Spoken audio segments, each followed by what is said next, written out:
Voilà. Là, on se retrouve à la limite entre la Likwala et la Songa. Donc, on a quitté la Likwala, on rentre dans la Songa. Donc, on est arrivé à l'Ecogarde. Donc, vous pouvez remarquer déjà les gros véhicules qui sont là, qui sont en train de transporter le bois. Pour vous démontrer combien le Congo est une terre d'opportunités et de richesse. Donc on s'était arrêté là parce qu'on avait eu un problème avec l'Ecogarde. Il y avait un client qui s'était amusé à ramener la viande de brousse. Et voilà, l'Ecogarde a tout pris. Donc c'était un peu ça la complication. Voilà pourquoi on s'était arrêté là. Là, vous voyez les villages. Vous voyez les villages sont construits de la même manière, presque les villages du sud. Plutôt là, nous sommes au nord. C'est le même schéma, c'est un peu les mêmes réalités. Regardez très bien. Et derrière, c'est la forêt équatoriale là-bas. Donc là, actuellement, les gens sont en train de planter le cacao. C'est beaucoup de cacao actuellement qu'on plante partout là. Bon, là, c'est le stop. Là, on a eu un stop parce qu'on avait une prévision. Malgré que la voie, elle est quand même plate, elle est quand même bonne. Mais quand même, il y a eu prévision. Il y a eu prévision, donc vous voyez l'ambiance qui est là. On est tous là. Là, ce sont les frères qui gèrent le véhicule, donc on était tous là. Bon, c'était quand même intéressant. Vous voyez l'expérience de voyager un peu, découvrir un peu le Congo de l'intérieur, discuter avec les frères avec lesquels on ne partage pas peut-être les mêmes coutumes et autres, mais le fait que vous discutez, vous comprenez qu'on a un seul dénominateur commun, c'est la survie, c'est la lutte pour la réussite. Et cette pauvreté-là qu'on partage toujours en tant que citoyen lambda, cette difficulté-là, c'est notre dénominateur commun. Voilà. C'est à ce niveau-là où on est unis, nous tous en tant que Congolais, cette peine, cette souffrance, cette soif de réussir, là, tout ça. On se rencontre entre nous sur des chemins, on discute, on rit entre nous. Entre frères, on est là, on rit, on discute. Et on se partage un peu cette joie-là. C'est un peu ça la beauté. Voilà.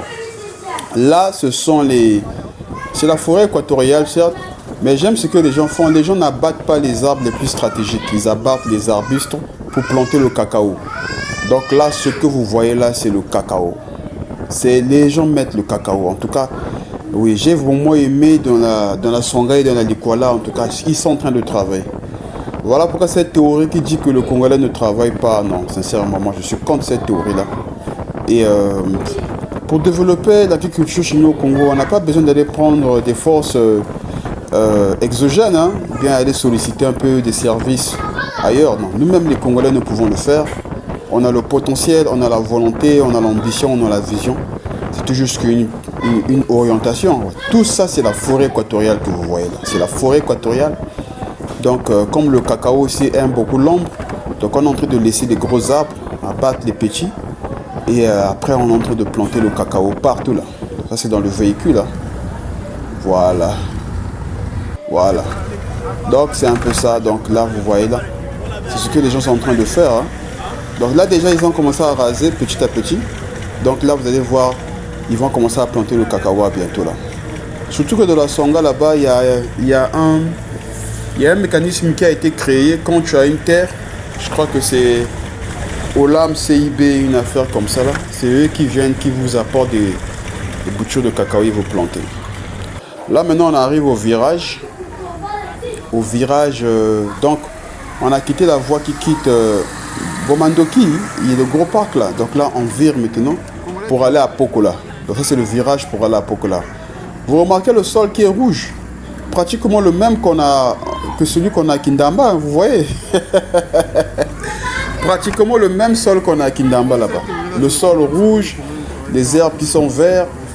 Heureusement que je précise, si je ne précisais pas, on aurait l'impression qu'on est carrément à Kindamba ici. Voilà, dans le sol qui est rouge. Et vous voyez la végétation qui est vraiment verte. Donc c'est ça vraiment, c'est ça la beauté du Congo. C'est ça la beauté du Congo. Et là, voilà, on est arrivé à Pokola. On est arrivé à Pokola. Bon, ceux qui connaissent Pokola, ils comprennent là où nous sommes. Voilà. Là, nous sommes au terminus de Pokola. Et on est arrivé. Un grand voyage. On a voyagé vraiment depuis la matinée. On est arrivé pratiquement à 16h. On a quitté la Likwala, Tokulaka, Ekenge, Mboa. On a traversé tous ces villages-là. jusqu'à Épinal là-bas. Donc là on est rentré et voilà. Merci. Voilà, là encore vous le remarquez, on était dans la Likwala et la Songa et on a fait un saut brusque dans le département du Poul, précisément à Mayama. Donc là nous sommes sur la RN2, la voie qui lie Brazzaville à Pointe-Noire. Vous remarquez comment c'est beau. Vous voyez comment les montagnes, le paysage, il est imposant, il est très beau. Le ciel qui est bleu avec les nuages. Donc là nous sommes sur la RN2, dans le véhicule, en direction à Mayama. Donc je m'étais dit, bon, pourquoi ne pas prendre les images pour montrer aux gens à quoi ressemble le Congo, comment le Congo est beau comme toujours. Et là nous sommes arrivés à Mayama. On a rencontré cette jeune demoiselle. Elle vit à Mayama, en tout cas elle a ses activités lucratives. Elle fait ses jardins, son maraîchage et autres. Et elle vend aussi le poisson au marché. En tout cas j'ai tenu vraiment à filmer cette jeune fille parce que nombreuses des jeunes filles quittent le village pour venir à Brazzaville, hein, Pointe-Noire ou bien Ouesso, les grandes villes.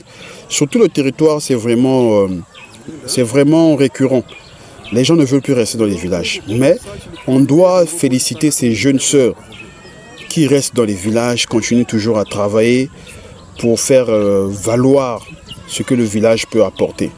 Donc je l'avais rencontrée, je l'ai interviewée, elle a ses enfants et elle est dans le maraîchage et elle vend aussi le poisson. Le poisson qu'elle vend, c'est le poisson qui est en provenance de Brazzaville. Donc le poisson qui quitte Brazzaville arrive à Mayama, elle le récupère et au marché elle vend et l'argent qu'elle gagne, elle déverse ce bénéfice-là dans ses travaux champêtres qu'elle fait. Et voilà des acteurs économiques auxquels nous devons vraiment accorder de l'importance. Lorsqu'on parle de l'aide, du financement des dons, voici des acteurs qu'on doit vraiment regarder parce que eux, au moins, ils sont sur le terrain. Ils ne sont pas dans la théorie, ils sont sur le terrain. Donc, ils maîtrisent les difficultés et autres. Maintenant, elle avait eu à réclamer, elle a fait une plainte, elle a dit que vraiment, à Mayama, il n'y a pas de pharmacie. Si on pouvait installer une pharmacie, vraiment un hôpital assez sérieux, de manière que vraiment qu'elle soit capable de faire soigner ses enfants et que le reste du village aussi profite. Voilà. Là encore, c'est une maman. Hein. Ce sont des mamans qui se plaignent vraiment à leurs fils, qui sont maintenant désormais en Europe.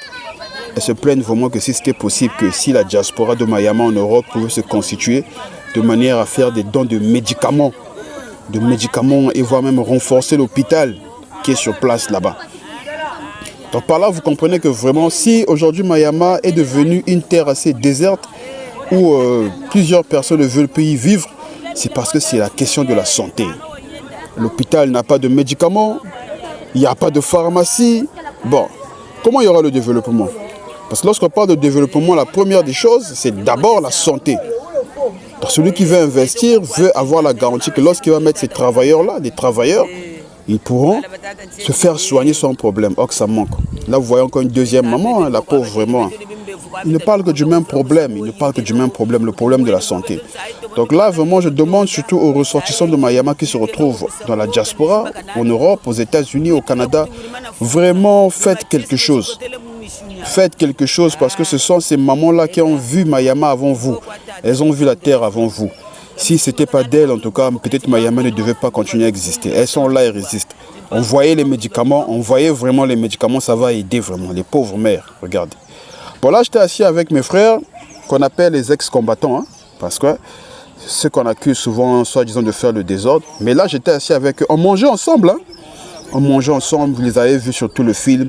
Ils réclament désormais le développement. Ils ne veulent plus de cette guerre-là qui a longtemps martyrisé les populations du Poul. Désormais, ils veulent travailler, ils veulent le développement. Donc à toute la diaspora qui est en Europe, arrêtez avec votre chantage et vos mauvais messages. Les populations, la jeunesse de Mayama veut le développement et non à la guerre. Voilà le message de Mayama. À très bientôt, merci.